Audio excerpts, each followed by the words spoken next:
اللہ تبارک و تعالیٰ کی حمد و ثنا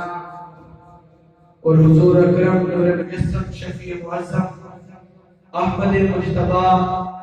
جناب محمد مصطفیٰ علیہ السلام کی بارگاہ میں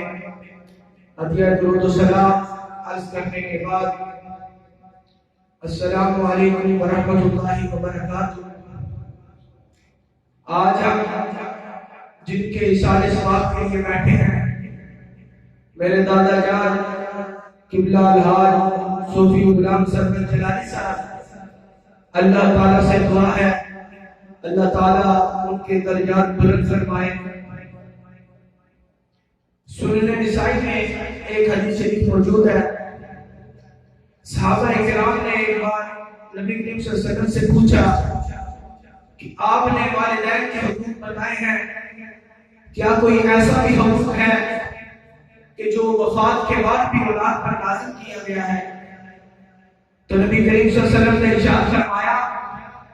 5 حقوق ایسے ہیں جو والدین کے وفات پا جانے کے بعد اولاد پر لازم کیے گئے ہیں۔ آپ صلی اللہ علیہ وسلم نے فرمایا پہلا حقوق یہ ہے، سب سے اہم حقوق یہ ہے کہ جب والدین وفات پا جائیں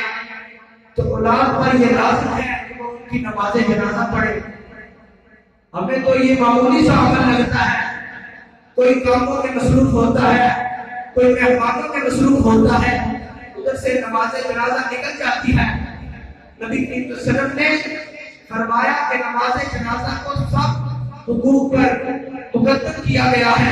اس کی اہمیت سب سے زیادہ ہے۔ والدین کی وفات کے بعد اولاد پر جو پہلا حقوق ہے وہ یہ ہے کہ وہ اپنے والدین کے نماز جنازہ ادا کرے، اور دوسرا حقوق یہ ہے کہ آپ صلی اللہ علیہ وسلم نے فرمایا وہ ان پر استغفار کرے، ان کی بخشش کی دعا کرے، اللہ تعالیٰ سے دعا کر کے، اور یہ نہیں صرف سال کے بعد نہیں، صرف بہانہ نہیں، صرف قول شریف یا تسمہ یا چہلم نہیں، بلکہ اس کو صبح ٹائم کرے تو وہ صبح دعا کرے، شام کو ٹائم ملے وہ شام کو دعا کرے، فجر کے ٹائم اس کو ٹائم مل جائے تو وہ اس وقت دعا کرے، وہ ظہر کے ٹائم دعا کرے، وہ عصر کے ٹائم دعا کرے، وہ شام کو دعا کرے، وہ عشاء کے ٹائم دعا کرے، جب بھی اس کو ٹائم ملے وہ اپنے والدین کے لیے استغفار کرے، ان کی مغفرت کی دعا کرے۔ جنازہ ایک بار ہے لیکن استغفار بار بار ہے، جب بھی اس کو ٹائم ملے اپنے والدین کی بخشش کے لیے دعا کرے۔ پھر نبی کریم صلی اللہ علیہ وسلم نے تیسرا حکم بتایا، آپ صلی اللہ علیہ وسلم فرماتے ہیں وہ یہ ہے کہ وہ اگر والد فوت ہو گیا ہے تو اس کے جو دوست احباب تھے والد کے، اس بیٹے پر لازم ہے کہ وہ ان کی عزت کرے، ان کا احترام کرے۔ والدہ فوت ہو گئی ہے، ان کی جو سہیلیاں تھی یہ ان کی بھی عزت کرے، ان کا احترام کرے۔ اور پھر چوتھے نمبر پر فرماتے ہیں کہ چوتھا حکم یہ ہے کہ اگر اس کے والدہ یا والد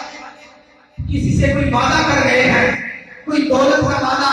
کوئی مال پیسے کا وعدہ، کوئی رشتہ دینے لینے کا وعدہ، جس قسم کا بھی وہ کسی سے کوئی وعدہ کر رہے ہیں اس پر لازم ہے کہ اس وعدے کو پورا کرے۔ یہ نہیں کہ وہ کہے کہ والد حیات ہوتے تو انہوں نے وعدہ کیا تو وہ پورا کرتے، والدہ حیات ہوتی تو وعدہ انہوں نے کیا ہے کہ ہاں وہ پورا کرتی، اب وہ فوت ہو گئے ہیں تو میں نے وعدہ یہ پورا نہیں کرنا۔ نہیں، جہاں شریعت نے تمہیں اپنے والدین کی وراثت کا وارث بنایا ہے، ادھر ہی شریعت نے تمہیں یہ حقوق کا پابند بنایا ہے کہ جب والدین فوت ہو جائے تو اگر وہ کسی سے وعدہ کر کے گئے ہو تو تم نے اس وعدے کو پورا کرنا ہے۔ اور 5واں حقوق بیان کرتے ہوئے فرماتے ہیں جو والدین کے جو رشتے دار ہیں، والد کی وجہ سے جو رشتہ ہے، چاچو سے ہے، پھپھو سے ہے، تو والد کی زندگی میں جب وہ حیات تھے تو جیسے جو اپنے چاچو کی عزت کرتا تھا، احترام کرتا تھا، ان کی وفات کے بعد بھی اس پر لازم ہے کہ اپنے چاچو کا احترام کرے اور ان کی عزت کرے، جیسے اپنے والد کی زندگی میں اپنی پھپھو کی عزت کرتا تھا، ان کا احترام کرتا تھا، ان کی وفات کے بعد بھی اس پر لازم ہے کہ وہ ان کی ویسے ہی عزت کرے، ان کا ویسے ہی احترام کرے۔ والدہ کی نظر سے رشتے تھے، ماموں تھا، خالہ تھی، ان کا بھی ویسے ہی عزت و احترام کرے جیسے والدہ کی حیات میں ان کا عزت و احترام کرتا تھا۔ یہ 5 حقوق والدین